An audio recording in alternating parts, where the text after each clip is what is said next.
For me, never giving up meant just that. I mean, every single day when I woke up, I thought, today's the day.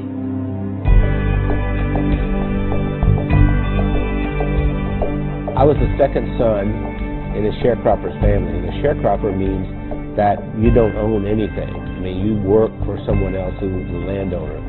We had practically nothing. Everything was hand-me-downs from someone else.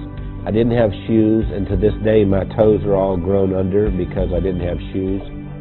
I remember I had this encounter with my mother, and I said, you know, tell me you love me, and she didn't do it. And so I went down and I sat on this creek bank, and I thought, you know what, I don't care if anybody loves me, I love me. I made a list of goals that I wanted to accomplish, and they were laughable because I didn't even have 2 nickels to rub together, but my first goal was I was going to be a millionaire by the time I was 35. Number 2, I was going to have food to eat because we were always hungry. I mean, my little brother and I used to make mud pies to stop the hunger pains, and I was going to travel all over the world. Those were my goals.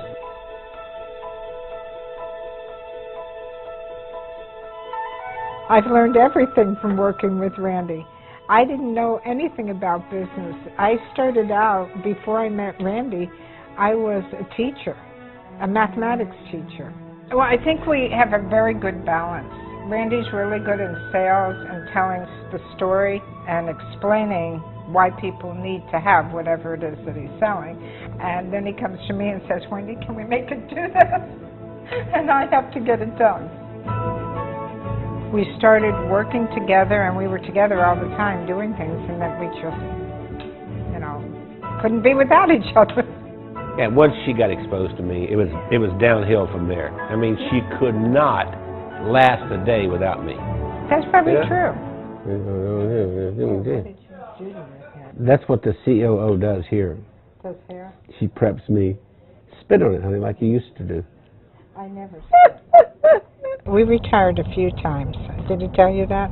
We've tried retirement 3 times, but we never figured out exactly how to do it, because we've worked all of our lives. We took a year and we traveled around the world. Then when the decision of the day became, where are we having breakfast? I thought, we're in trouble. If I were giving you advice and you were meeting Wendy for the first time, I would tell you, don't get your feelings hurt if she uses her phone while she's meeting with you. Hey, Kim. Hey, Chris. Okay. I'll see you in the morning. All right. Bye. Bye-bye. I kind of feel like a triage nurse at a hospital. And every week I go in and I reprioritize. No, I'm not approving that. I think what drives Wendy is her desire to be the best and provide the best of service to everyone. Awakened at 2:30 in the morning, and I hear this little and it's Wendy over there looking something up at 2:30 in the morning. And I'll say, why aren't you sleeping? You can do that tomorrow morning. We are the definition of entrepreneurs. And we don't like doing one thing at a time. We have to do a lot of things at the same time. It's not just Randy and Wendy doing all this work. The whole team, every single one of us works around the clock. Hey, gorgeous. Listen, Bernice has been with us for what, 5, 6 years? 6 years. Yes. And we love her to death. And I love you guys. Yeah. Randy leads with his heart. And he's the most incredible person I've ever met. He's gone through so much in his life. And I believe that I'm going to make me cry here. Randy has made the difference in my life. What's important is, what do I contribute this day to make the world a better place? I know that sounds corny, but that's really what it is. My daddy used to say, we leave here with empty pockets. The other thing my dad said is that when you leave, you'll be accountable for 2 things. 1, how did you treat Mother Earth? And 2, how did you treat the people on Earth?